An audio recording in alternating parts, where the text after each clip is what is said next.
Quando vamos internar essa louca e ficar com a casa? Minha própria filha disse isso ao marido dela, em espanhol, olhando diretamente nos meus olhos. Achava que eu não entendia. Meu nome é Lúcia Ferreira, tenho 64 anos e estudei espanhol em segredo por 10 anos. Esta é a história de como um jantar em família se transformou no dia em que minha filha descobriu que subestimar a própria mãe pode custar muito caro. Eu estava colocando a travessa de lasanha no centro da mesa quando senti aquele olhar. O olhar que uma mãe conhece desde que a filha nasce. O olhar que diz: você é um estorvo. Mas o que veio depois desse olhar foi pior do que qualquer coisa que eu pudesse imaginar.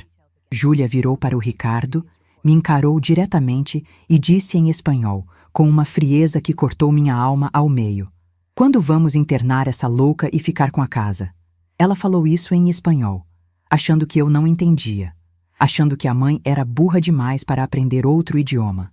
Meu coração parou, literalmente parou.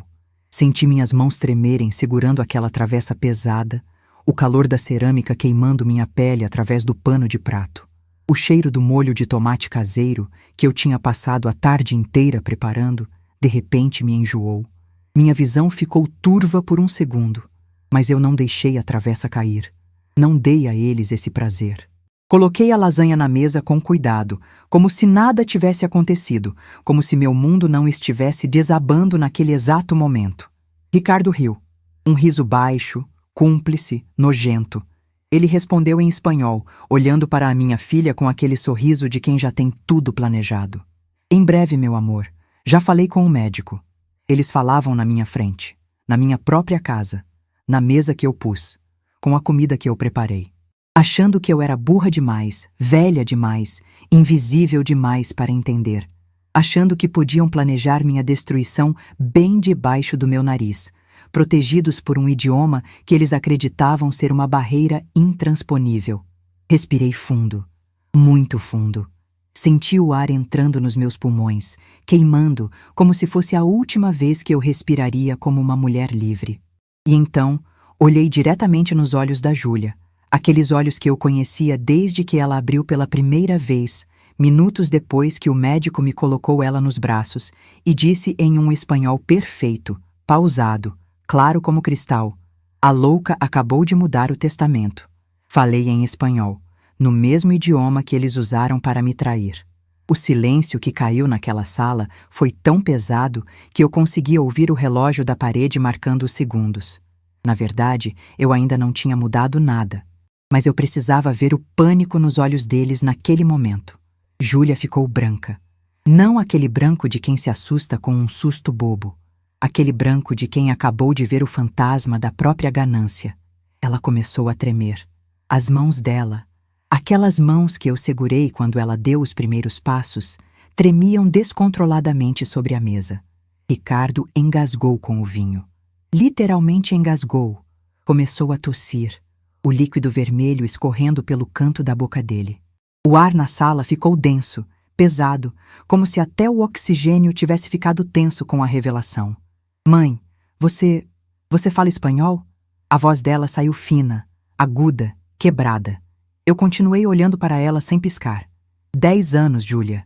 Estudei espanhol por 10 anos.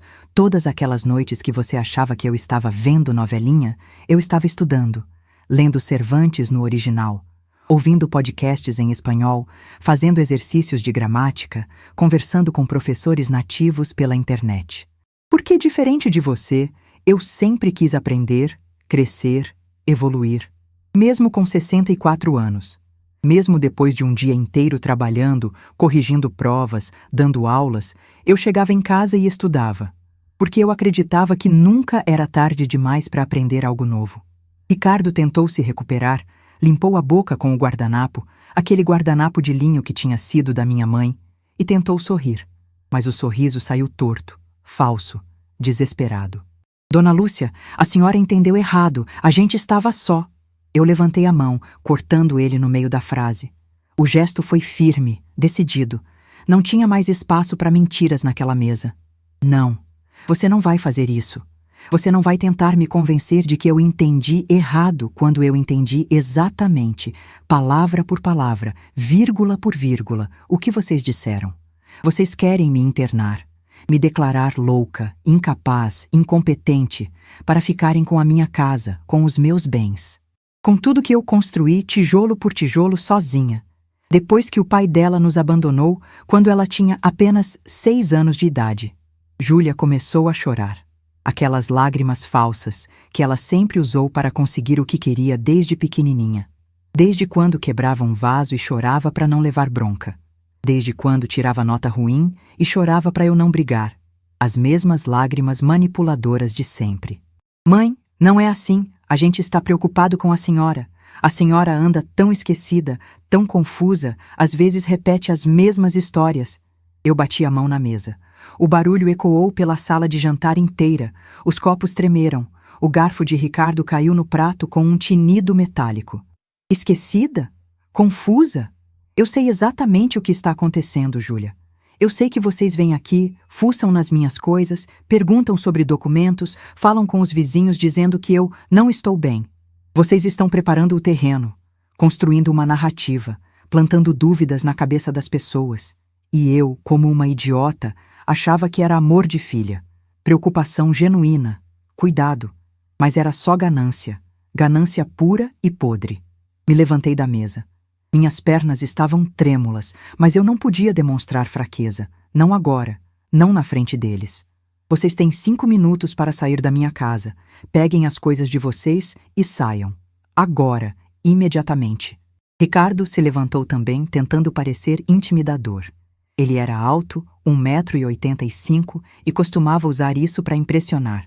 A senhora não pode fazer isso. A Júlia é sua filha. Nós somos sua família. Eu ri. Um riso amargo, seco, que doeu na minha própria garganta. Um riso que saiu do fundo da minha alma despedaçada. Família? Família não planeja internar a mãe numa clínica psiquiátrica para roubar a casa dela. Família não conversa em espanhol na frente da mãe, achando que ela é burra demais para entender. Família não trata a mãe como se ela fosse um móvel velho que precisa ser descartado. Vocês são muitas coisas, Ricardo, mas família não é uma delas. Vocês são ladrões, mentirosos, traidores. Júlia tentou me abraçar, mas eu dei um passo para trás. Meu corpo inteiro rejeitou o toque dela. O cheiro do perfume caro dela, aquele perfume francês enjoativo que o Ricardo dava de presente, me deu náusea. Não encosta em mim. Nunca mais. Vocês me perderam. E o pior de tudo, Júlia, é que você não perdeu só a herança. Você não perdeu só a casa avaliada em 2.300.000 reais. Você perdeu a mãe. Você perdeu a mulher que acordava de madrugada quando você tinha febre. Que vendia bijuterias na feira para pagar seu material escolar. Que fez 3 empregos simultâneos para te colocar numa faculdade particular. Você perdeu tudo isso. E isso, filha, não tem dinheiro no mundo que compre de volta. Não tem herança que valha isso. Eles saíram. Ricardo praticamente arrastou a Júlia para fora. Ela ainda soluçando, tentando olhar para trás, mas eu já tinha fechado meu coração. Tranquei a porta. A pesada porta de madeira maciça que eu tinha mandado instalar há 5 anos. Encostei nela. Senti a madeira fria contra minhas costas. E foi só então, só quando eu tinha certeza absoluta de que eles não estavam mais ali, que eu desabei. Deslizei pela porta até sentar no chão frio do corredor. O piso de porcelanato gelado contra minhas pernas. E chorei. Chorei como eu não chorava há anos. Desde o dia que o pai dela foi embora. Desde o dia que enterrei minha mãe. Porque a dor de uma traição é ruim. Mas a dor de uma traição vinda de uma filha é algo que rasga a alma de um jeito que não tem remendo. Não tem costura, não tem cura. Mas no meio daquele choro, no meio daquela dor toda, no meio daquele mar de lágrimas que molhava o chão do corredor, uma coisa ficou clara na minha cabeça como cristal. Eu não ia deixar barato. De jeito nenhum. Eles subestimaram a professora de literatura. Subestimaram a mulher que criou uma filha sozinha, trabalhando em 2, às vezes 3 empregos. Subestimaram a mulher que voltou para a faculdade aos 40 anos para terminar a licenciatura que tinha abandonado quando engravidou. Subestimaram a mulher que construiu um patrimônio do zero, juntando moeda por moeda. E essa subestimação ia custar caro. Muito caro. Porque se tem uma coisa que eu aprendi em 64 anos de vida, em 40 anos de sala de aula, em décadas de luta e sobrevivência, é que quem planta ganância, colhe solidão.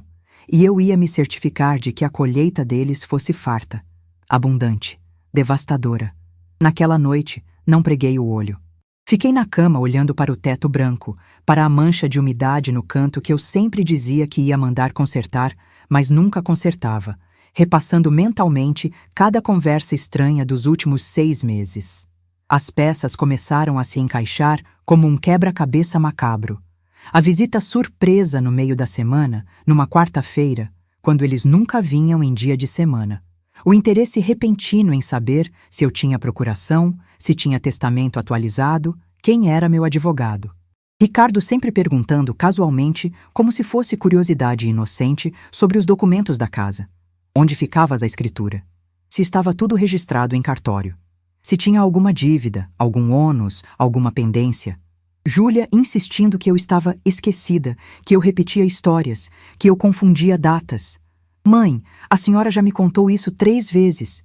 Mãe, a senhora está repetindo de novo. Mãe, semana passada a senhora esqueceu o fogão ligado. Mentira, tudo mentira. Eu nunca esqueci fogão ligado. Eu nunca repeti história 3 vezes. Mas ela falava isso na frente dos outros, na frente da Marta, na frente dos vizinhos, na frente da Dona Marisa do prédio ao lado, plantando a semente da dúvida, fazendo as pessoas pensarem: coitada da Dona Lúcia, tá ficando caduca mesmo. Eu até achei que era coisa da minha cabeça, que eu realmente estava ficando velha, que a memória estava falhando. Mas não, era planejado, friamente planejado, metodicamente executado. Me levantei da cama às 5 da manhã. O sol ainda nem tinha nascido. A rua estava escura e silenciosa. Fui até o escritório, aquele cantinho da casa onde eu guardava todos os documentos importantes, meus livros de literatura, as provas antigas que eu guardava, e comecei a revirar tudo. Abri cada gaveta, cada pasta, cada envelope, e foi quando eu encontrei. Dentro de uma pasta que não era minha, uma pasta de couro marrom que eu tinha certeza absoluta que não estava ali na semana passada, havia papéis. Muitos papéis. Papéis que me fizeram o sangue gelar nas veias. Um orçamento de uma clínica psiquiátrica particular no Morumbi. Internação involuntária de longa permanência. 5.000 reais mensais. Primeira mensalidade. 10.000 reais.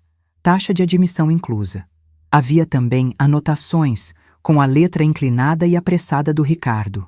Doutor Mendes, amigo do Paulo, pode fazer o laudo sem problema. 15.000 reais.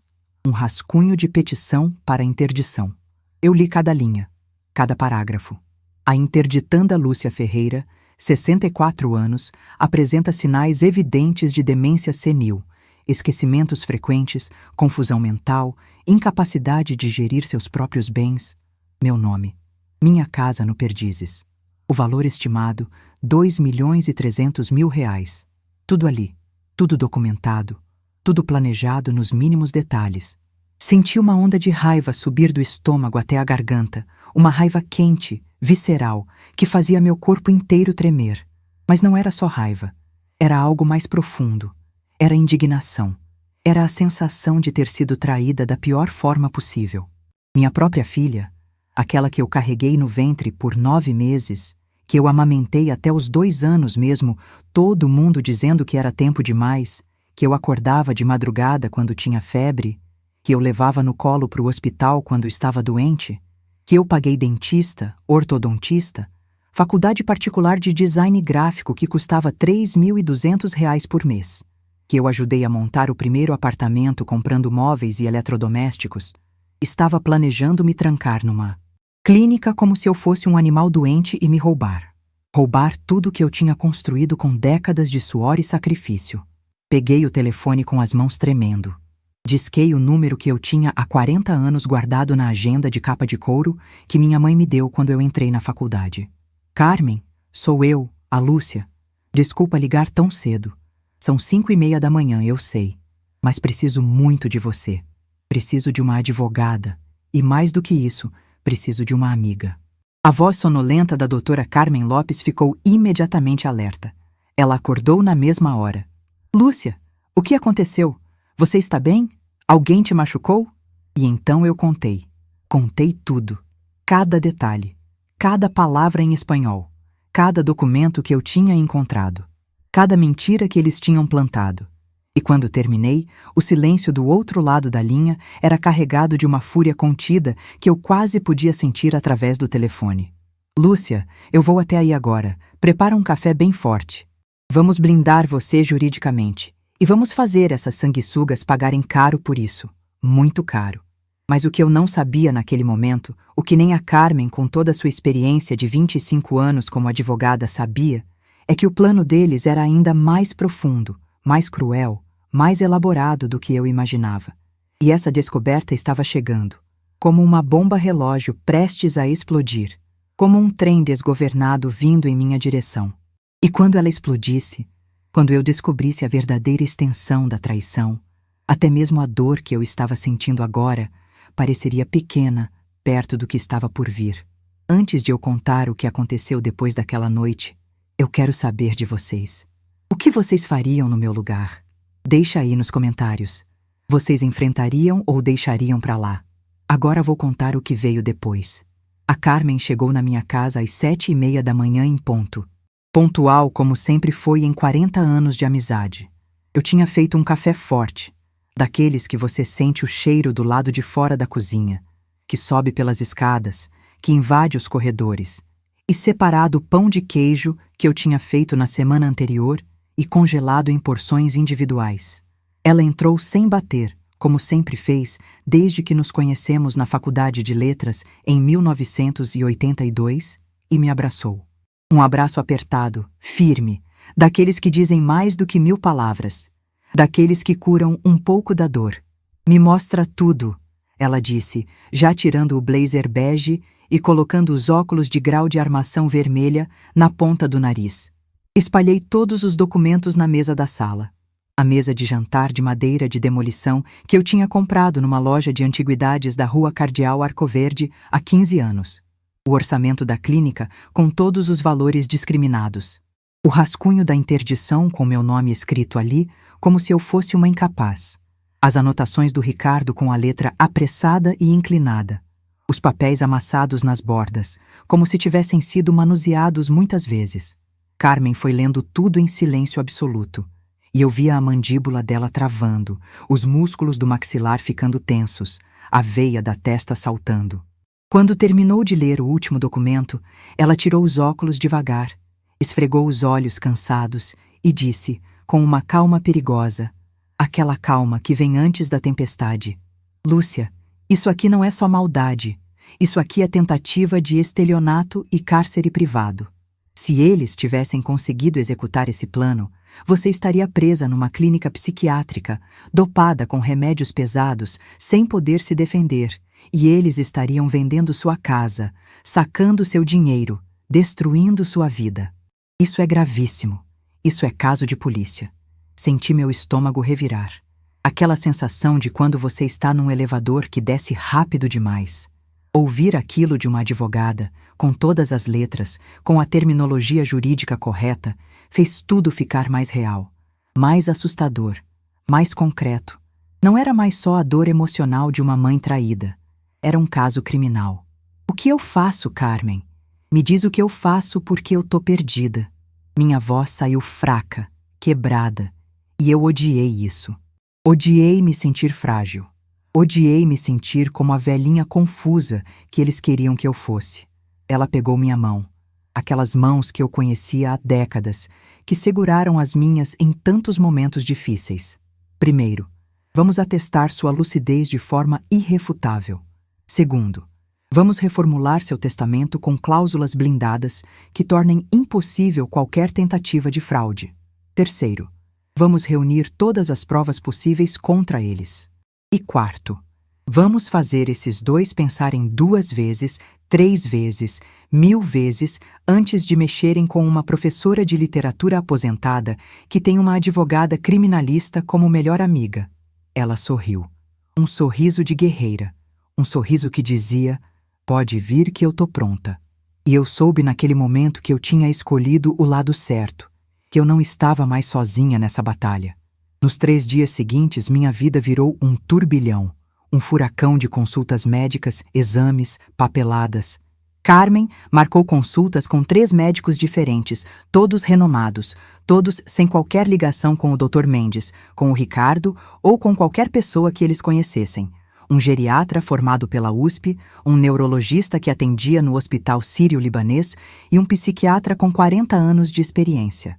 Fiz uma bateria completa de testes cognitivos, questionários intermináveis sobre datas, nomes, endereços, exercícios de memória onde eu tinha que repetir sequências de números, testes de raciocínio lógico, exames de sangue que encheram 6 tubinhos, ressonância magnética cerebral, onde eu fiquei 40 minutos dentro daquela máquina barulhenta que parecia uma nave espacial. E em todos os exames, absolutamente todos, o resultado foi o mesmo: lucidez plena, capacidade cognitiva preservada, nenhum sinal de demência, Alzheimer ou qualquer outra condição que pudesse justificar uma interdição. A paciente, Lúcia Maria Ferreira, 64 anos, apresenta plenas condições mentais para todos os atos da vida civil. Cognição preservada. Memória de longo e curto prazo, funcionando perfeitamente dentro dos parâmetros esperados para a idade. Orientação temporo-espacial sem alterações. Raciocínio lógico preservado. Capacidade de julgamento adequada. Não há qualquer indício de declínio cognitivo, demência ou alteração psiquiátrica que comprometa sua capacidade de gerir seus bens e sua vida. Ler aquilo no laudo assinado pelo Dr. Henrique Tavares, neurologista respeitadíssimo com CRM ativo e currículo impecável, me deu um alívio gigantesco e uma raiva proporcional ao mesmo tempo. Alívio porque eu tinha a prova documental, carimbada, assinada, irrefutável de que não estava louca. Raiva porque minha própria filha estava disposta a mentir sobre isso, a destruir minha reputação, a me fazer parecer uma demente senil para o mundo inteiro. Reformulamos o testamento no cartório da Rua Cardeal Arcoverde, bem no coração de Perdizes. Carmen redigiu pessoalmente cada cláusula. Cada vírgula foi pensada. Cada palavra foi escolhida para ser uma barreira intransponível. Eu, Lúcia Maria Ferreira, brasileira, viúva, professora aposentada, portadora do RG número e CPF número. Estando em pleno gozo de minhas faculdades mentais, conforme atestado pelos laudos médicos anexos, declaro ser esta minha última vontade. Em caso de tentativa de interdição, internação involuntária ou qualquer ação judicial questionando a capacidade mental da testadora, todos os bens imóveis, incluindo a residência situada na rua. Eu li cada linha 3 vezes antes de assinar. Alt. Serão automaticamente doados ao Lar Esperança, instituição de apoio a idosos vítimas de abuso familiar, inscrita no CNPJ. Assinei cada página com minha letra firme. Reconheci firma no próprio cartório, na frente da tabeliã, e senti um peso saindo das minhas costas, um peso de toneladas. Eles não iam ganhar. Não mais.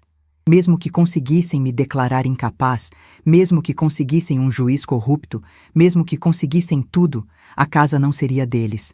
Nunca seria. Mas a dor era algo que nenhum documento, nenhum laudo médico impecável, nenhuma estratégia jurídica brilhante conseguia curar. A dor era um bicho vivo dentro de mim, roendo, mordendo, dilacerando. Voltei para casa naquela tarde de quinta-feira, depois de assinar o testamento, e a casa estava em silêncio. Um silêncio pesado, denso, sufocante. Não era só a ausência de barulho, era a ausência de vida. Caminhei pelos cômodos devagar e cada canto, cada móvel, cada objeto tinha uma memória da Júlia. O quarto dela, no final do corredor, que eu transformei em ateliê de costura depois que ela casou, mas que ainda tinha as marcas na parede cor-de-rosa, onde ficavam os pôsteres das boy bands que ela adorava na adolescência. A cozinha onde ela me ajudava a fazer brigadeiro nas tardes de sábado, lambendo a colher cheia de chocolate. A sala onde a gente assistia filmes juntas aos domingos, enroladas naquele cobertor velho de crochê que a minha mãe tinha feito com as próprias mãos antes de morrer. Sentei no sofá.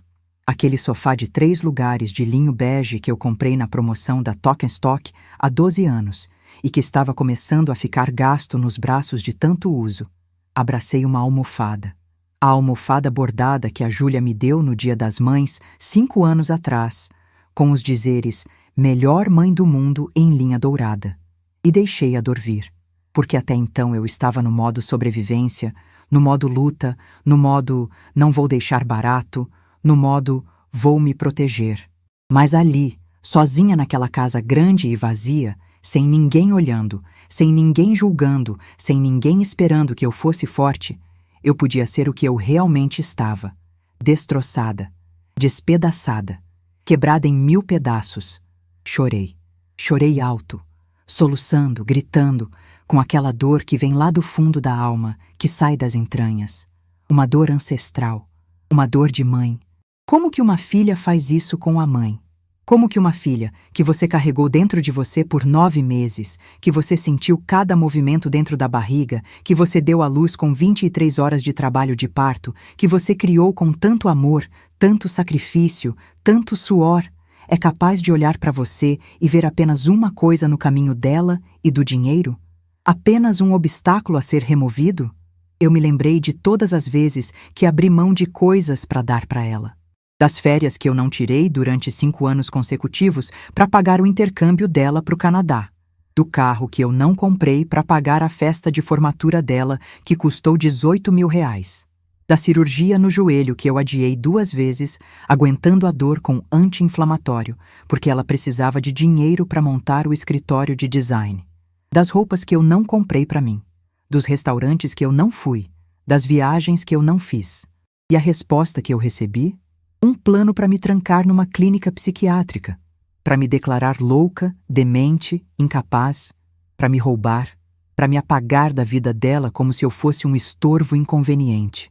Senti um vazio no peito que parecia um buraco negro, sugando tudo: as memórias boas, a esperança de reconciliação, a vontade de continuar lutando, a vontade de viver. Fiquei naquele sofá até escurecer completamente. Nem levantei para acender a luz. Nem levantei para comer. Nem levantei para ir ao banheiro. Fiquei ali, no escuro, ouvindo o barulho da rua lá embaixo, os carros passando com seus faróis iluminando brevemente a sala, as pessoas vivendo suas vidas normais, rindo, conversando, existindo, enquanto a minha estava despedaçada em cacos no chão. Foi a Marta, minha diarista e amiga, quem me encontrou na manhã seguinte. Era sexta-feira. Ela tinha chave de casa e entrava sempre às 8 em ponto. "Dona Lúcia, a senhora dormiu na sala?" Ela acendeu as luzes e me viu ali, ainda abraçada com a almofada, os olhos inchados do tamanho de 2 ovos, o rosto marcado, o cabelo despenteado. Correu até mim com aquela preocupação genuína nos olhos. "Meu Deus do céu, o que aconteceu? A senhora está doente? Vou chamar uma ambulância." Eu neguei com a cabeça, balançando devagar. E então contei para Marta. Contei tudo, palavra por palavra. Porque ela não era só minha diarista que vinha 3 vezes por semana. Em 10 anos trabalhando aqui, limpando, cozinhando, conversando comigo nas tardes vazias, ela tinha virado amiga, confidente, a família que eu escolhi e que escolheu ficar comigo. Marta ficou branca primeiro, depois vermelha de raiva. As bochechas ficaram cor de pimentão. Aquela víbora, aquela desgraçada sem vergonha. Perdão do palavrão, Dona Lúcia. Eu sei que é sua filha. Eu sei que a senhora criou ela, mas que mulher sem caráter. Que ser humano desprezível. Depois de tudo, tudo mesmo que a senhora fez por ela. As lágrimas escorriam pelo rosto da Marta também. Ela estava tão indignada quanto eu estava destruída. Foi Marta quem me levantou daquele sofá. Literalmente. Me pegou pelo braço com aquela força de quem trabalha pesado a vida inteira, me levou para o banheiro, abriu o chuveiro, regulou a temperatura da água e disse com firmeza: "A senhora vai tomar um banho quente agora. Vai lavar esse rosto, vai se arrumar, vai pentear esse cabelo, vai comer alguma coisa porque aposto que a senhora não comeu nada desde ontem. E a gente vai reagir.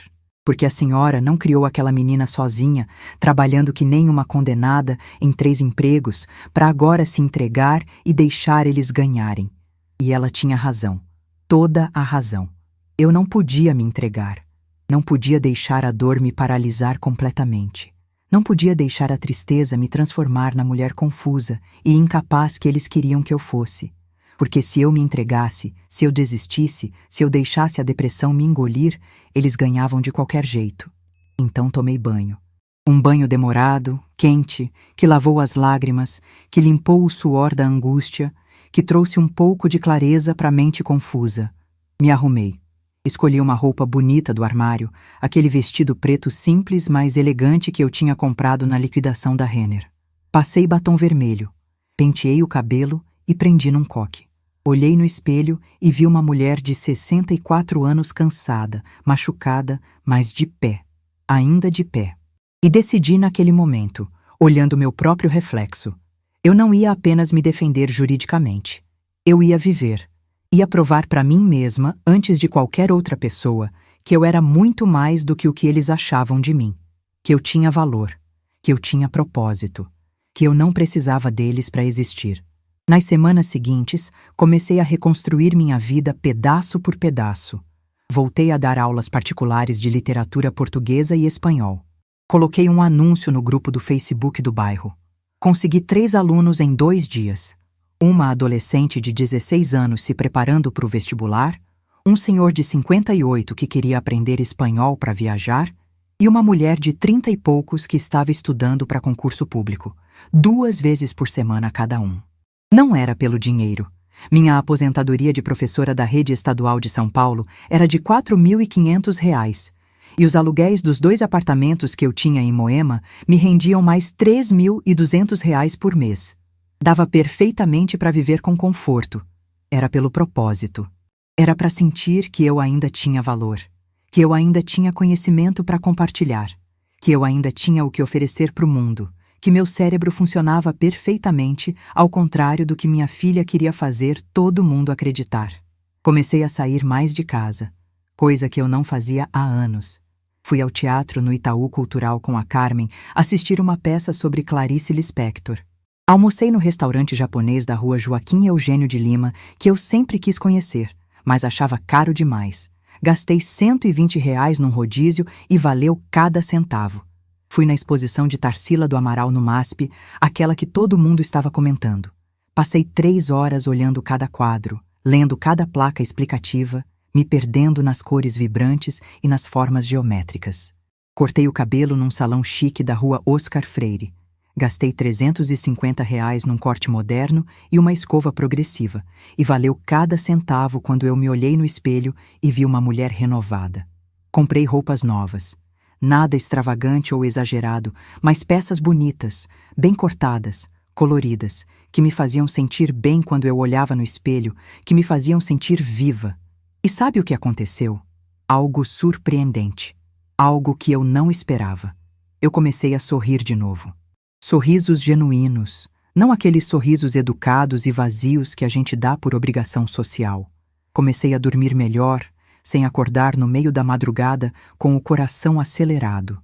Comecei a me sentir livre, leve, solta.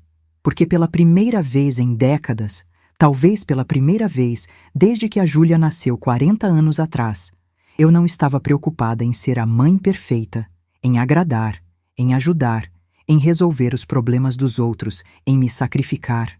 Eu estava vivendo para mim. Fazendo escolhas baseadas no que eu queria, não no que os outros precisavam. E descobri algo libertador. Eu gostava da minha própria companhia. Descobri que jantar sozinha não era triste como todo mundo dizia. Era tranquilo, era pacífico. Descobri que assistir o filme que eu queria, comer o que eu queria na hora que eu queria, dormir quando eu sentia sono e não quando era hora apropriada, era incrivelmente libertador. Marta notou a mudança. A senhora tá diferente, dona Lúcia. Tá mais leve. Parece que tirou um peso das costas. Até o rosto tá diferente, menos tenso. E eu estava. Realmente estava. Porque tinha entendido uma coisa fundamental, uma verdade que demorei 64 anos para aprender. Eles tinham me feito um favor. Um favor doloroso, cruel, que rasgou minha alma, mas um favor no final das contas. Tinham me mostrado que eu não precisava deles para ser completa. que eu era uma pessoa inteira sozinha. Que minha identidade não estava amarrada em ser mãe de alguém que não me valorizava, que não me respeitava, que me via como um obstáculo. Mas a paz que eu estava construindo tijolo por tijolo durou pouco. Muito pouco. Porque numa terça-feira ensolarada do mês de março, por volta das 3 horas da tarde, eu estava regando as samambaias da varanda quando o celular tocou. Número desconhecido com DDD de São Paulo. Atendi meio desconfiada. Alô? Lúcia? É a dona Marisa, do apartamento 72. A vizinha do prédio ao lado, aquele edifício cinza de 12 andares que ficava colado no meu. A gente se conhecia de vista, trocava bom dia no elevador, comentava sobre o tempo quando se encontrava no mercadinho da esquina, mas nada além disso. Nunca tínhamos tido uma conversa real. Oi, dona Marisa? Tudo bem com a senhora? A voz dela saiu baixa, quase um sussurro, como se tivesse medo de ser ouvida. Olha, eu não sei se devo me meter nisso. Não é da minha conta. Mas eu sou mãe também. Tenho 3 filhos, e se fosse comigo, eu gostaria que alguém me avisasse. Eu ouvi uma conversa hoje de manhã, no elevador do meu prédio. Era a sua filha e o marido dela. Eu não queria ouvir, juro por Deus, mas eles estavam falando alto, discutindo, e eu estava ali dentro com eles, sem ter como sair. Meu coração começou a bater mais rápido. Aquela sensação de quando você sabe que vai ouvir algo ruim. O que eles falaram, dona Marisa? Ela hesitou. Ouvi a respiração dela do outro lado da linha. Eles estavam falando que vão tentar de novo. Que o primeiro plano não deu certo porque a senhora descobriu, mas que agora conseguiram outro médico, um tal de Dr. Fábio Andrade, que topou fazer o laudo sem precisar te avaliar pessoalmente. E que vão entrar com o pedido de interdição na semana que vem. Falaram sobre pagar R$ 15.000 para ele. Desculpa te contar isso, Lúcia. Mas achei que você tinha o direito de saber, que você precisava se proteger. Senti o chão sumir debaixo dos meus pés. O regador de plástico verde caiu da minha mão, bateu no piso da varanda, a água espalhando por todo lado. Tem certeza absoluta, dona Marisa? Certeza que era mesmo eles? Ela confirmou imediatamente. Certeza total. Eu conheço a Júlia desde que ela era pequena. E o Ricardo eu conheço de vista. Era ele, sim. Inclusive, eles falaram um nome. Algo sobre documentos falsos, atestados médicos antigos que eles vão usar. Eu não entendi direito todos os detalhes porque eu desci no 5º andar. Mas, Lúcia, pelo amor de Deus, cuidado. Eles estão planejando alguma coisa muito séria. Muito grave. Agradeci com a voz embargada e desliguei. Fiquei ali, parada na varanda. O barulho do trânsito da rua Heitor Penteado lá embaixo, parecendo muito distante, muito abafado, como se eu estivesse debaixo d'água. Eles não tinham desistido. Tinham apenas recuado temporariamente. Tinham apenas mudado de estratégia, refinado o plano, encontrado novas ferramentas para me destruir. E se tinham conseguido um médico corrupto disposto a assinar um laudo falso sem nem me conhecer, se tinham documentos forjados, se tinham R$ 15.000 para gastar em suborno, a situação era muito, muito mais grave do que eu imaginava inicialmente. Liguei imediatamente para Carmen. Meus dedos tremiam discando o número. Carmen, eles vão tentar de novo. A vizinha ouviu. Encontraram outro médico corrupto, Dr. Fábio Andrade. Vão entrar com interdição semana que vem. Eu estava quase gritando no telefone. A voz dela ficou gelada. Aquela frieza profissional que ela usava quando estava no modo advogada de combate. Então a gente vai parar eles antes que entrem com qualquer coisa. Lúcia, vem pro meu escritório amanhã de manhã, 9 horas. E traz tudo o que você tem. Absolutamente tudo. Porque agora a gente não vai só se defender. A gente vai atacar primeiro. A gente vai destruir a credibilidade deles antes que eles tentem destruir a sua. Desliguei o telefone e olhei para a rua lá embaixo. As pessoas andando apressadas na calçada, cada uma com seus problemas, suas vidas, seus dramas particulares. E eu ali, uma mulher de 64 anos, tendo que lutar contra a própria filha para não ser trancafiada numa clínica, dopada com remédios psiquiátricos e roubada. A tristeza profunda que eu tinha sentido nas últimas semanas deu lugar a outra coisa, algo mais frio, algo mais calculado, algo mais perigoso. A dor estava se transformando em determinação. O choro estava se transformando em estratégia. A vítima estava se transformando em guerreira. Eles queriam guerra? Então teriam guerra. Mas dessa vez, eu não estava mais sozinha e desprevenida. Eu estava armada com laudos médicos, testamento blindado e uma advogada criminalista furiosa. E mais importante, eu estava pronta. Pronta para descobrir toda a verdade. Pronta para lutar. Pronta para vencer. Cheguei no escritório da Carmen às 9 da manhã, em ponto na quarta-feira seguinte. O prédio comercial ficava na Rua da Consolação, 11º andar, sala 1106. Ela me recebeu com café expresso bem forte e uma expressão que eu conhecia bem depois de 40 anos de amizade. A expressão de advogada criminalista no modo combate total. Aquela expressão que significava que alguém ia se dar muito mal. Senta, Lúcia. Vamos traçar uma estratégia de guerra. Porque é isso que vai ser, uma guerra. Na mesa dela de vidro, havia uma pasta organizadora verde aberta, cheia de post-its coloridos colados em várias páginas, anotações com marca-texto amarelo e rosa e uma linha do tempo desenhada à mão. Primeiro passo. A gente precisa descobrir exatamente quem é esse Dr. Fábio Andrade e quanto eles estão pagando para ele mentir. Segundo, a gente precisa de provas concretas, irrefutáveis, documentadas de que eles estão forjando laudos e documentos médicos. Terceiro, a gente precisa agir muito rápido, porque se eles entrarem com o pedido de interdição no fórum antes da gente se antecipar, vira uma batalha judicial longa, cara e desgastante que pode durar anos. Concordei balançando a cabeça. Minha garganta estava seca de nervosismo. O que você precisa que eu faça, Carmen? Me diz que eu faço qualquer coisa. Qualquer coisa mesmo? Carmen sorriu.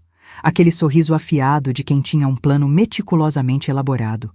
Você tem algum contato ainda com pessoas que conhecem a Júlia e o Ricardo de perto? Alguém que trabalhe com eles? Alguém de extrema confiança que possa nos dar informações internas? Pensei por um momento, passando mentalmente por todas as pessoas que eu conhecia. Tem a Andréia Santos, a sócia do escritório de design gráfico da Júlia. Elas abriram a empresa juntas há 8 anos.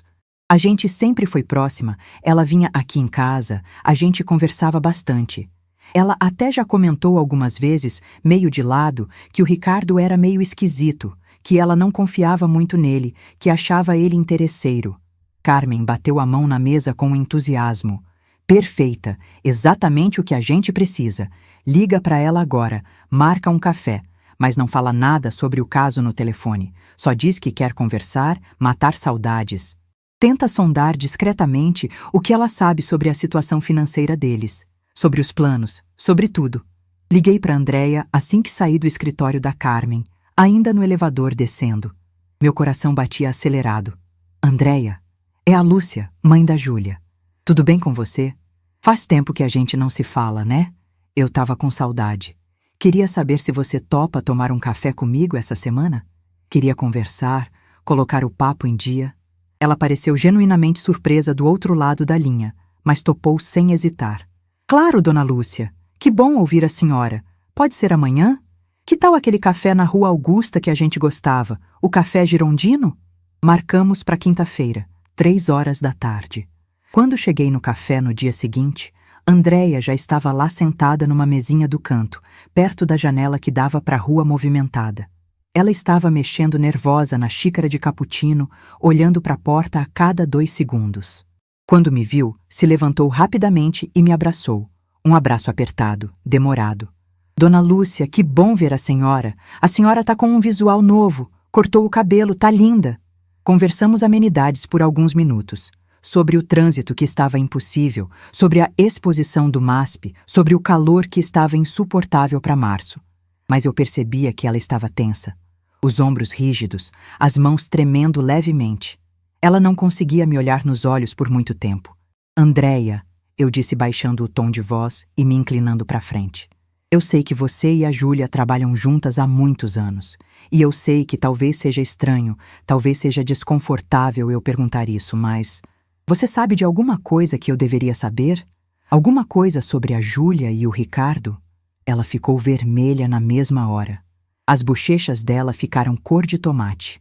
Olhou para os lados nervosa, como se tivesse medo de alguém ouvir nossa conversa no meio daquele café cheio. Dona Lúcia, eu não sei se devo falar essas coisas. A Júlia é minha sócia há 8 anos. A gente construiu o escritório juntas, mas eu tô com a consciência pesada faz semanas, faz meses, na verdade. Eu não consigo dormir direito. Peguei a mão dela por cima da mesa. Aquelas mãos jovens, de 30 e poucos anos, que tremiam. Andréia, por favor, seja lá o que for, por mais difícil que seja, eu preciso saber. Eu imploro. Porque eles estão planejando me fazer algo muito grave e eu preciso me proteger. Ela respirou fundo várias vezes, como se estivesse se preparando para pular de um penhasco. O Ricardo está endividado, Dona Lúcia. Muito, muito endividado. Ele deve mais de 800 mil reais. Empréstimos em vários bancos, cartão de crédito estourado em todos eles e o pior, agiotas. Ele está devendo para agiotas que cobram juros absurdos. E a Júlia está tentando cobrir as dívidas dele escondido da senhora. Ela pegou um empréstimo empresarial de 200 mil reais no nome do escritório, colocou a empresa como garantia para cobrir parte das dívidas dele. Eu descobri por acaso, quando fui assinar uns documentos no contador do escritório mês passado. Quando questionei, quando falei que isso era irregularidade gravíssima, ela me disse que ia resolver tudo rapidinho, que tinha um plano definitivo para conseguir dinheiro. Senti meu sangue gelar. Uma onda de frio subiu pela espinha. 800 mil reais. Uma fortuna. Era por isso. Era exatamente por isso que eles estavam tão desesperados para tomar minha casa avaliada em 2.300.000 reais. Não era só ganância comum. Era desespero financeiro. Era sobrevivência. Ela disse exatamente que plano era esse, Andréia. Ela negou com a cabeça, mas continuou. Não disse claramente, mas eu ouvi ela falando no telefone com o Ricardo algumas vezes quando achava que eu não estava prestando atenção. Ela falava sobre adiantar a herança, sobre resolver de uma vez, sobre ela não vai fazer falta mesmo. Dona Lúcia, eu não quero acreditar. Eu realmente não quero. Mas eu acho que eles estão planejando alguma coisa muito feia com a senhora. Alguma coisa criminosa. Agradeci a Andréia com lágrimas nos olhos e pedi, implorei que ela não contasse para Júlia absolutamente nada sobre nosso encontro. Ela prometeu solenemente, colocando a mão no peito. Nunca, Dona Lúcia, eu prometo. Na verdade, eu tô pensando em dissolver a sociedade com ela. Não consigo mais trabalhar com alguém que eu sei que tá fazendo uma coisa dessas com a própria mãe. Me dá nojo. Voltei direto pro escritório da Carmen sem nem passar em casa antes. Contei tudo palavra por palavra. Cada detalhe que Andréia tinha revelado. Ela anotou tudo num bloco de notas amarelo, fazendo perguntas específicas, pedindo que eu repetisse valores exatos. 800 mil em dívidas. 200 mil de empréstimo fraudulento no nome da empresa. Isso muda completamente o panorama do caso, Lúcia. Eles não estão agindo só por ganância comum. Eles estão agindo por desespero financeiro absoluto. Isso torna o caso deles ainda mais frágil juridicamente, porque a motivação fica óbvia, mas também muito mais perigoso para você, porque gente desesperada, gente com dívida com agiota, faz besteira grande, faz qualquer coisa. Carmen contratou imediatamente um investigador particular, um senhor grisalho, discreto, de seus 60 anos, chamado Paulo Henrique Silva, ex-policial civil aposentado da Delegacia de Crimes Financeiros. Ele tinha escritório próprio na Rua Augusta e cobrou 6 mil reais adiantados pela investigação completa. Em exatamente uma semana de trabalho intenso, ele trouxe um relatório de 32 páginas. Cenei no escritório da Carmen enquanto ela lia em voz alta os pontos principais, e cada revelação era uma punhalada. Ricardo Morales devia 123 mil reais no Banco do Brasil em empréstimo pessoal, não pago há 8 meses, 251 mil reais para 3 agiotas diferentes. Um em Osasco, um na Zona Leste, um no Centro. 187 mil reais em 5 cartões de crédito completamente estourados, e o restante em notas promissórias vencidas e protestadas em cartório. A empresa dele de consultoria empresarial, que ele dizia ser bem-sucedida, tinha falido oficialmente há 2 anos e meio, com dívidas trabalhistas de 43 mil reais com ex-funcionários. Mas ele mantinha as aparências falsas. andando de carro importado que, na verdade, era alugado por R$ 2.800 mensais e usando roupas de marca compradas parceladas em 16 vezes sem juros. Mas a parte mais assustadora, mais repugnante do relatório investigativo era outra. Paulo Henrique tinha conseguido, através de um contato que ele tinha na área médica, informações detalhadas sobre o Dr. Fábio Andrade da Silva, CRM número 123.456. O médico psiquiatra tinha um histórico extremamente questionável de emitir laudos sem base técnica adequada.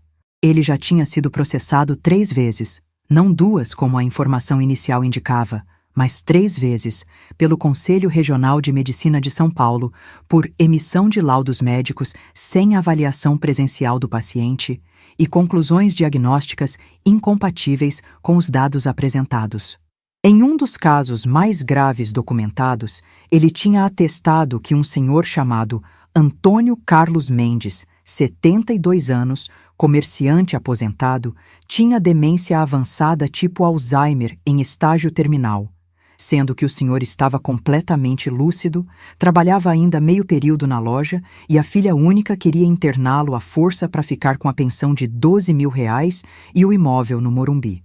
O processo no CRM tinha prescrito por questões técnicas burocráticas, mas o médico tinha ficado com a reputação completamente manchada no meio médico sério. É esse o médico que eles encontraram, eu disse para Carmen sentindo uma onda de nojo subir pela garganta. Um médico que literalmente vende laudos falsos, que vende a ética profissional por dinheiro. Carmen assentiu, a expressão dela séria e preocupada. E a gente vai usar exatamente isso contra eles. Vamos expor publicamente. Mas primeiro, a gente precisa de prova concreta, documental e irrefutável de que houve contato direto entre o Ricardo e esse médico corrupto. E de preferência, prova de pagamento. Transferência bancária, comprovante, qualquer coisa que comprove que houve negociação financeira. Foi a Marta, minha diarista e amiga fiel, quem nos deu o próximo passo crucial. Ela me ligou numa quinta-feira à noite, quase 10 horas, a voz completamente alterada, falando rápido.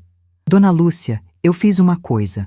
Não sei se fiz certo, não sei se foi errado, mas lembra aquele dia, 3 semanas atrás, que o Ricardo deixou o celular dele no banheiro aqui de casa quando eles vieram buscar umas caixas velhas que estavam guardadas no porão? Eu tirei foto de algumas conversas dele antes de devolver o aparelho. Eu sei que é invasão de privacidade, eu sei que tecnicamente é errado, mas depois de tudo que eles fizeram, que eles estão planejando fazer com a senhora, meu coração disparou. Que conversas, Marta? O que você viu? Ela respirou fundo do outro lado da linha. Conversas de WhatsApp com um contato salvo como Dr. F. Eles estavam negociando o preço do laudo falso, R$ 15.000, metade adiantado, metade depois de assinar. Tem mensagem falando sobre fazer parecer convincente, sobre esquecimentos e confusão mental. Dona Lúcia, tá tudo ali, preto no branco, a combinação toda. Eu quase gritei de alívio e raiva ao mesmo tempo. Marta, você pode mandar essas fotos pro meu WhatsApp agora? Agora mesmo? Ela mandou na mesma hora. 12 prints de tela, 12 provas incontestáveis. Levei tudo para Carmen na manhã seguinte. Ela olhou cada imagem com atenção de microscópio, ampliando no computador, lendo cada palavra. Isso aqui é ouro, Lúcia. Isso é prova de conspiração para fraude. Com isso, a gente não só defende você, a gente destrói eles. Ela pegou o telefone imediatamente e ligou para o Paulo Henrique. Preciso que você consiga o extrato bancário do Ricardo dos últimos 3 meses. Preciso confirmar se houve transferência de R$ 7.500 para a conta do Dr. Fábio Andrade.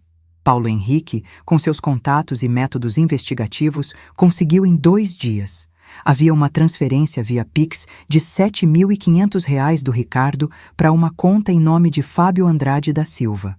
Data: 3 semanas atrás. Descrição: consultoria. Carmen reuniu tudo. Montou um dossiê completo de 86 páginas. Laudos médicos atestando minha lucidez plena. Testamento reformulado. Prints das conversas. Comprovante de transferência. Relatório do investigador. Certidões de dívidas do Ricardo. Histórico disciplinar do Dr. Fábio Andrade no CRM. Tudo organizado, numerado, com índice. Agora a gente tem munição suficiente, ela disse. Mas ainda falta uma coisa. A gente precisa que eles se entreguem completamente. A gente precisa que eles tentem executar o plano para a gente pegar em flagrante delito. Olhei para ela sem entender. Como assim? Ela sorriu. Aquele sorriso perigoso. A gente vai armar uma cilada. A gente vai fazer eles acharem que estão ganhando. E quando eles vierem comemorar a vitória, a gente fecha a armadilha. O plano era arriscado, mas brilhante. Eu ia ligar para Júlia. Ia fingir que queria fazer as pazes. Ia dizer que estava me sentindo confusa mesmo, que queria ajuda médica, que queria que ela me levasse num psiquiatra. Ia entregar de bandeja a oportunidade que eles queriam. E eles, cegos pela ganância e pelo desespero, iam morder a isca. Quando eles marcarem a consulta com o Dr. Fábio Andrade, Carmen explicou, a gente vai estar lá, com testemunhas, com o advogado, e a gente vai explodir tudo na cara deles. Liguei para Júlia numa segunda-feira de manhã. Minha voz saiu propositalmente fraca, cansada. Júlia, é a mãe. Eu tô me sentindo muito confusa ultimamente, muito esquecida. Você pode me ajudar? Pode marcar um médico para mim? Um psiquiatra bom? O silêncio do outro lado durou 3 segundos. Depois, a voz dela saiu falsa, melosa, hipócrita. Claro, mãe! Que bom que a senhora reconhece. Eu conheço um médico ótimo, muito competente. Vou marcar para essa semana mesmo. Desliguei o telefone com as mãos tremendo de raiva e ansiedade.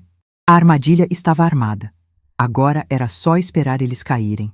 A consulta foi marcada para quinta-feira, 10 horas da manhã, no consultório particular do Dr. Fábio Andrade, na rua Haddock Lobo, altura do número 700. Um prédio comercial antigo, meio decadente, com elevador barulhento e cheiro de mofo nos corredores. Quando Carmen me contou o endereço, ela revirou os olhos. Claro, médico sério não atende num lugar desses. Já diz muito sobre o caráter dele. Passamos os 3 dias anteriores preparando tudo nos mínimos detalhes. Cada palavra que eu deveria falar, cada reação que eu deveria ter, cada pergunta que provavelmente me fariam. Ensaiamos como uma peça de teatro, porque era exatamente isso, uma peça, e eu era a atriz principal. Na manhã de quinta-feira, levantei às 6, tomei banho, vesti uma roupa propositalmente desleixada, uma calça de moletom velha, uma blusa desbotada, cabelo solto e despenteado. Não passei maquiagem. Queria parecer exatamente o que eles queriam que eu parecesse. Uma senhora confusa, descuidada, em declínio. Olhei no espelho e quase não me reconheci. Mas era necessário. Carmen chegou na minha casa às 8. Ela ia num carro separado com o Paulo Henrique, o investigador. Eles iam chegar antes e se posicionar estrategicamente. Lembre-se, ela disse segurando meu rosto com as 2 mãos. Você é forte. Você é inteligente. Você está fingindo. Não deixa eles te desestabilizarem emocionalmente. Mantenha o foco. A gente está com você. Respirei fundo e assenti. Júlia e Ricardo chegaram para me buscar às 9h15. Tocaram a campainha e eu deixei demorar propositalmente uns 2 minutos para abrir, como se tivesse esquecido que eles viriam. Quando abri a porta, Júlia me abraçou com aquele abraço falso, teatral. Mãe, como a senhora está? O cheiro enjoativo do perfume francês dela me deu náusea de novo, mas eu forcei um sorriso fraco. Confusa, filha. Muito confusa. Às vezes não sei que dia é. Ontem fui comprar pão e esqueci a carteira. Mentira. Tudo mentira cuidadosamente elaborada. Ricardo sorriu. Aquele sorriso de hiena. Não se preocupe, dona Lúcia. O Dr. Fábio é excelente.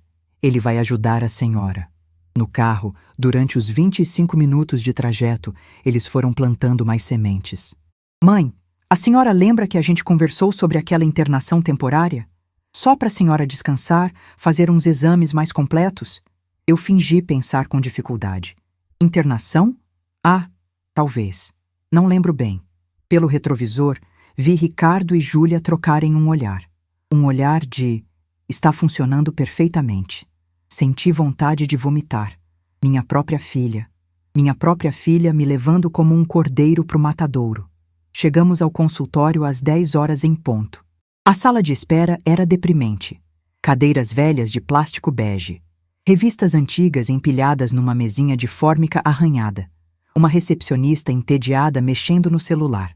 Carmen já estava lá, sentada num canto, disfarçada com um lenço na cabeça e óculos escuros, fingindo ler uma revista. Paulo Henrique estava do lado de fora no corredor, também disfarçado, com um boné e jaqueta, fingindo falar ao telefone. Tudo estrategicamente posicionado. A secretária chamou. Lúcia Ferreira? Júlia me pegou pelo braço como se eu fosse uma inválida. Vem, mãe, vamos entrar. Entramos os três no consultório.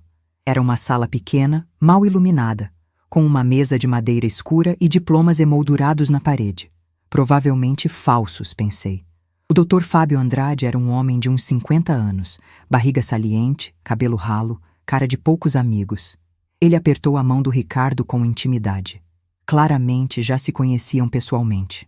Ricardo, e esta deve ser a Dona Lúcia.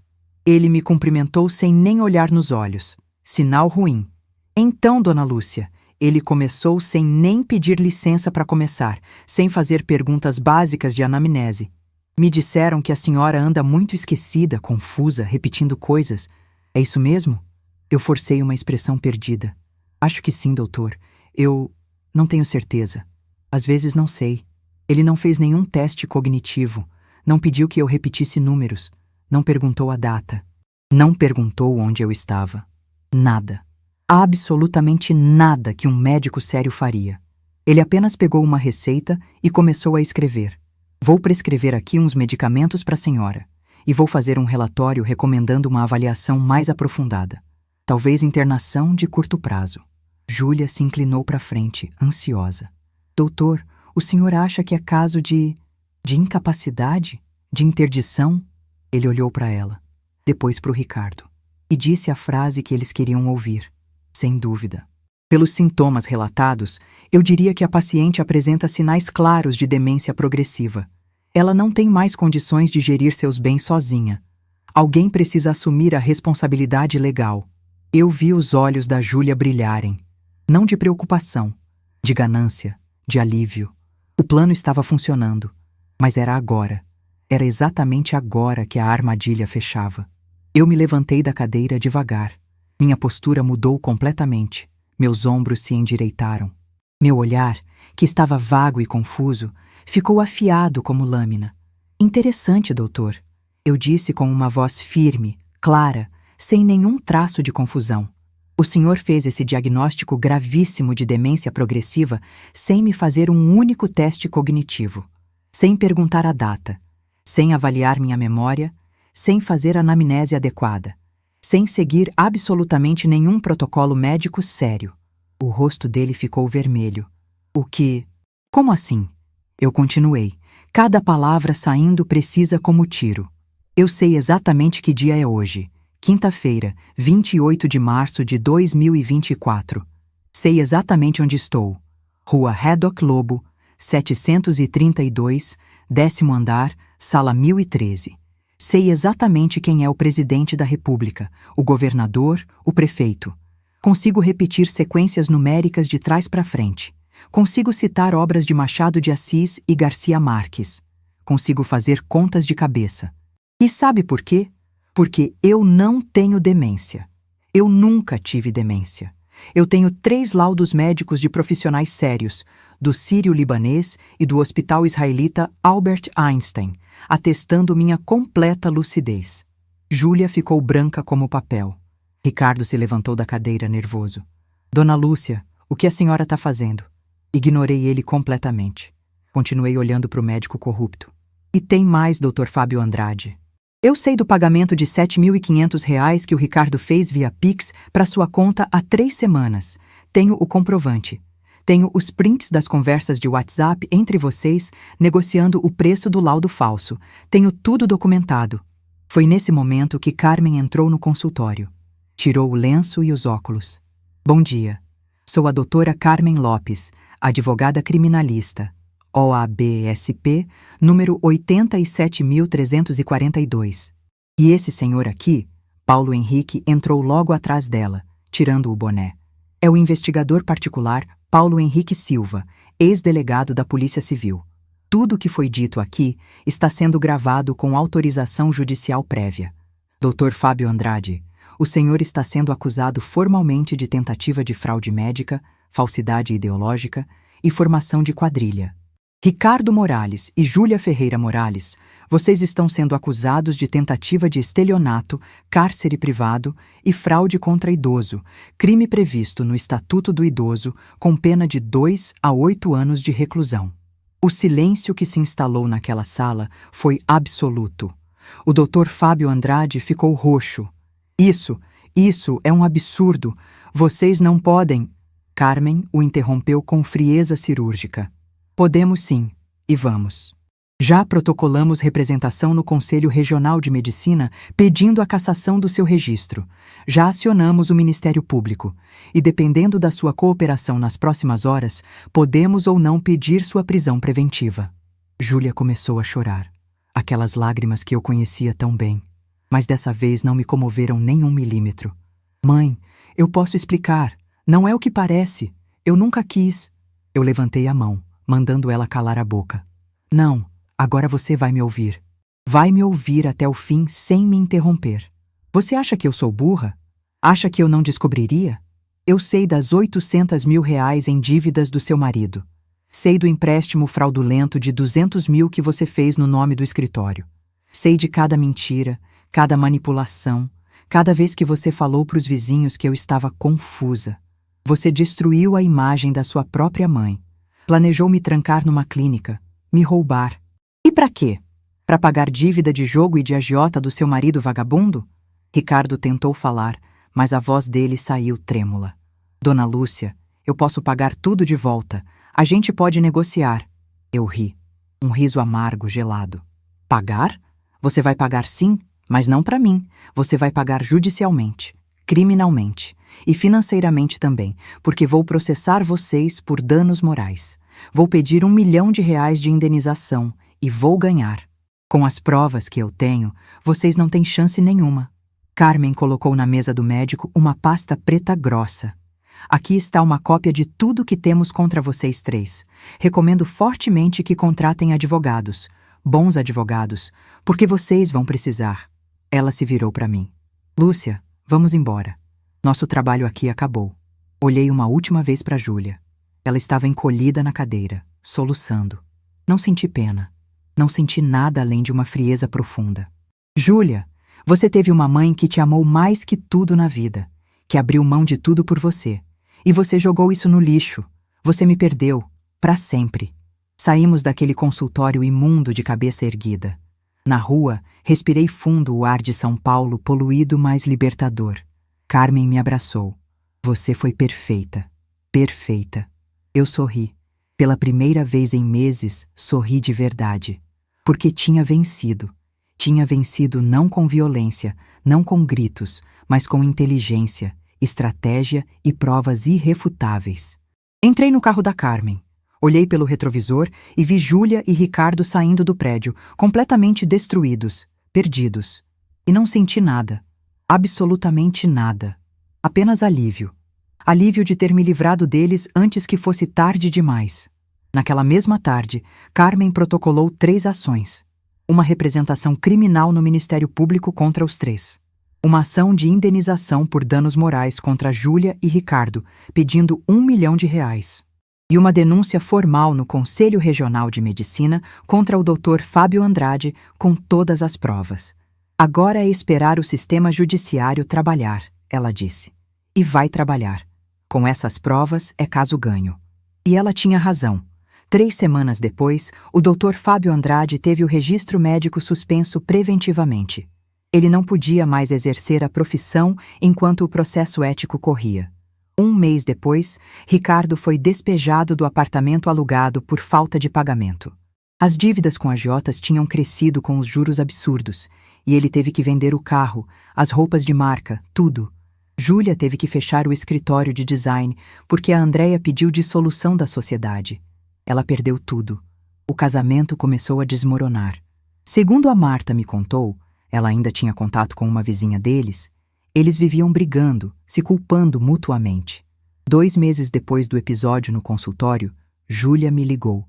Eram 11 horas da noite. Eu deixei tocar 6 vezes antes de atender. Mãe!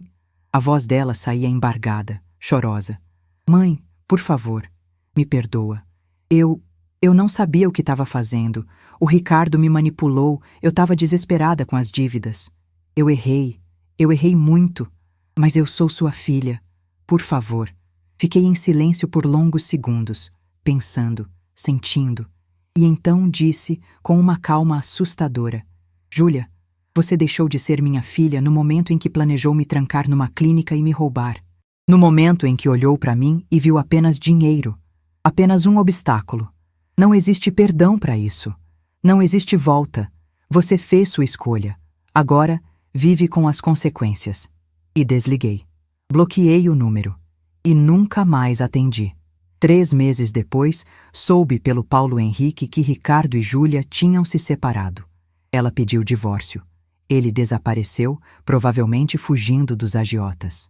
Júlia voltou a morar com uma amiga, num apartamento minúsculo de 1 quarto em Itaquera. Perdeu tudo. O escritório, o casamento, a mãe, a herança. Perdeu a vida que tinha. E sabe de uma coisa?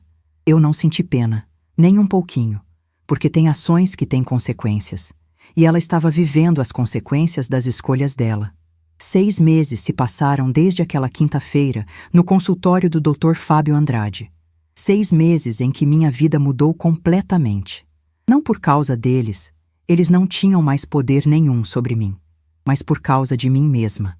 Porque eu descobri quem eu realmente era quando tirei as correntes da culpa materna, da obrigação familiar, do sacrifício eterno.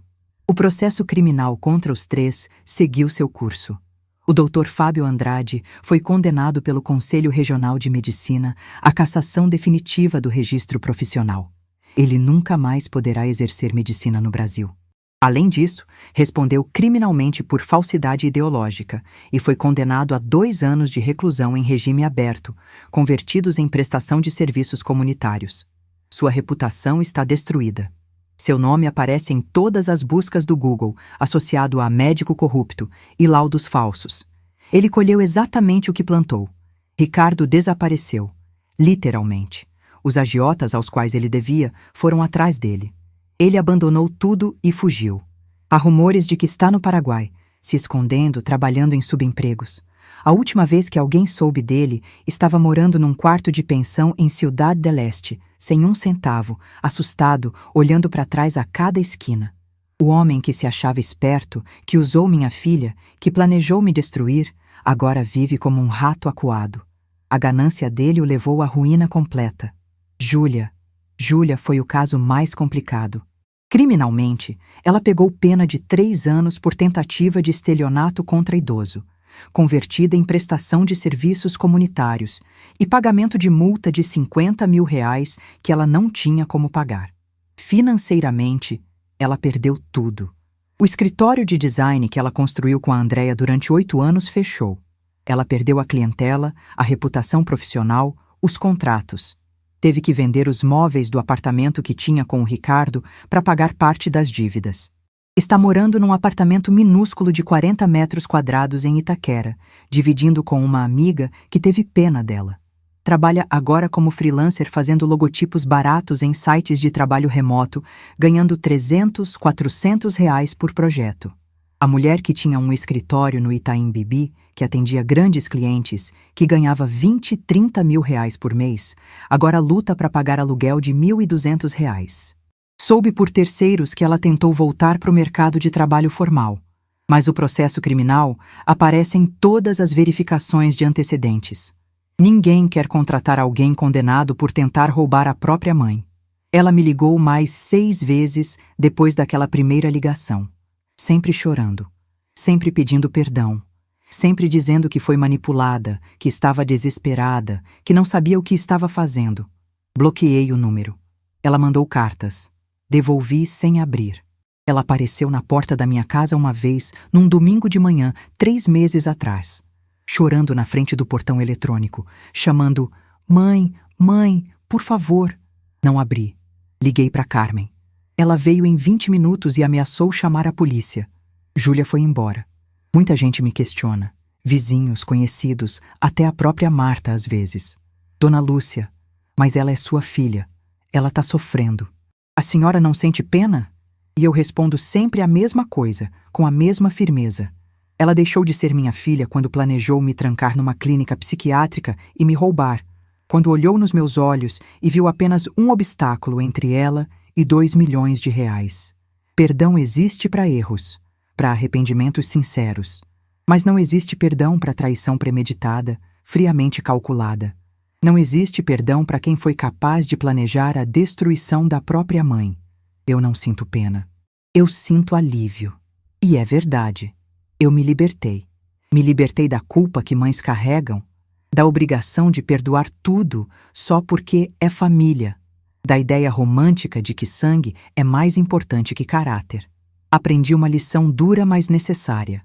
Família não é quem nasceu do mesmo ventre.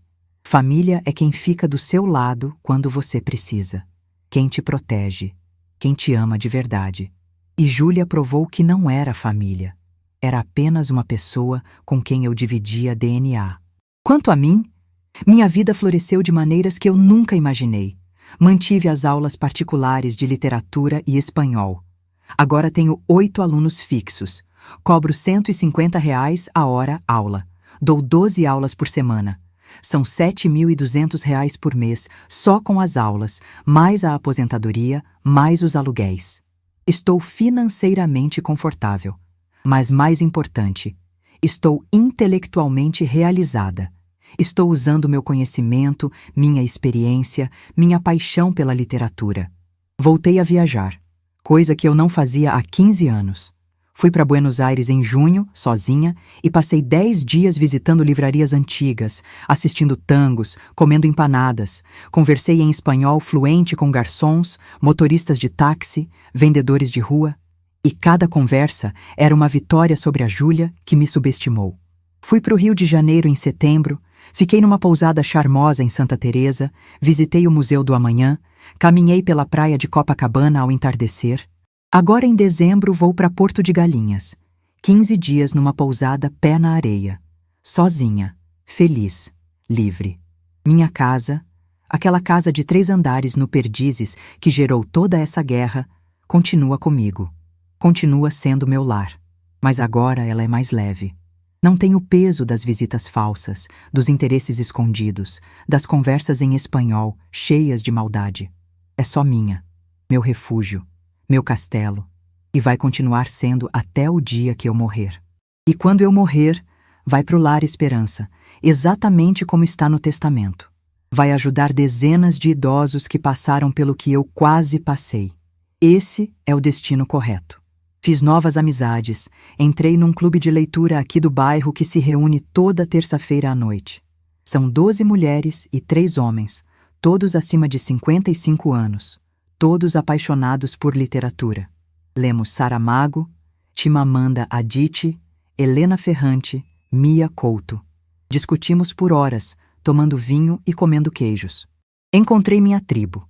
Encontrei pessoas que me valorizam pela minha mente, pelo meu conhecimento, não pelo meu patrimônio. Voltei a encontrar amor também. Não amor romântico. Isso já passou da minha época, eu acho. Mas amor próprio. Aprendi a me olhar no espelho e gostar do que vejo. Uma mulher de 65 anos, fiz aniversário mês passado, com rugas que contam histórias, com cabelos grisalhos que mostram dignidade, com mãos calejadas que construíram uma vida. Uma mulher forte. Uma mulher que não se deixou destruir. Uma mulher que venceu. A Carmen continua sendo minha melhor amiga. Jantamos juntas toda sexta-feira, sem falta. Ela nunca cobrou honorários pelos 6 meses de trabalho intenso no caso. Disse que foi questão de honra pessoal. Mas eu fiz questão de dar a ela um presente. Uma viagem para Paris, tudo pago, 2 semanas. Ela merecia. Ela me salvou. Literalmente me salvou de ser trancafiada e roubada. A Marta continua trabalhando aqui em casa 3 vezes por semana. Mas agora ela é mais que funcionária. É amiga, é confidente, é a irmã que eu escolhi. Aumentei o salário dela em 40% sem ela pedir. Dei 13º integral, mesmo ela trabalhando meio período. No aniversário dela, dei um tablet novo porque o dela estava quebrado. porque ela foi leal quando minha própria filha foi traidora. Quanto ao testamento, ele continua exatamente como está. Nenhuma vírgula mudou. A casa vai para o Lar Esperança, os apartamentos de Moema também. O dinheiro da poupança vai ser dividido entre 3 instituições, uma de combate ao abuso de idosos, uma de apoio à mãe solo e uma de alfabetização. Júlia não vai ver um centavo, nem agora, nem quando eu morrer. Ela fez sua escolha. Escolheu ganância ao invés de amor. Escolheu dinheiro ao invés de mãe. Agora vive com isso. Tem gente que diz que sou dura, que sou cruel, que deveria perdoar, mas essas pessoas não estavam lá. Não ouviram a filha planejando internar a mãe. Não sentiram a dor da traição máxima. Não viram os documentos, os laudos falsos, a frieza calculada. Perdão não é obrigação. Perdão é escolha. E eu escolhi minha dignidade. Escolhi meu respeito próprio. Escolhi não permitir que ninguém, nem mesmo minha filha, me destruísse. Hoje, sentada na minha varanda, tomando meu café da tarde, olhando o pôr do sol cor de laranja sobre os prédios de São Paulo, eu me sinto em paz. Uma paz que eu não sentia há anos. Não é uma paz que veio fácil. Veio através de dor, luta, choro, raiva, mas veio. E é real. É sólida. É minha. Minha lição final, para quem está lendo ou ouvindo essa história: nunca, jamais, em hipótese nenhuma, subestime uma mulher de 60 e tantos anos. Não subestime as professoras aposentadas. Não subestime as mães que criaram filhos sozinhas. Não subestime as mulheres que estudaram em silêncio, que aprenderam espanhol nas noites livres, que construíram patrimônio tijolo por tijolo. Porque quando essas mulheres falam, elas não pedem licença. Elas sentenciam. E a sentença é definitiva. Júlia achava que eu era louca, mas a louca acabou de mudar o testamento. A louca venceu a batalha. A louca está vivendo sua melhor vida, enquanto quem tramou está colhendo as consequências. E essa, meus queridos, é a verdadeira justiça. E você que está assistindo, me diz uma coisa: você acha que eu fui dura demais? Ou você faria a mesma coisa? Deixa sua opinião nos comentários. E se essa história te tocou de alguma forma, se inscreve no canal, ativa o sininho e compartilha com alguém que precisa ouvir que dignidade vale mais que qualquer herança. A próxima história já está passando na sua tela. Não perde. Até a próxima.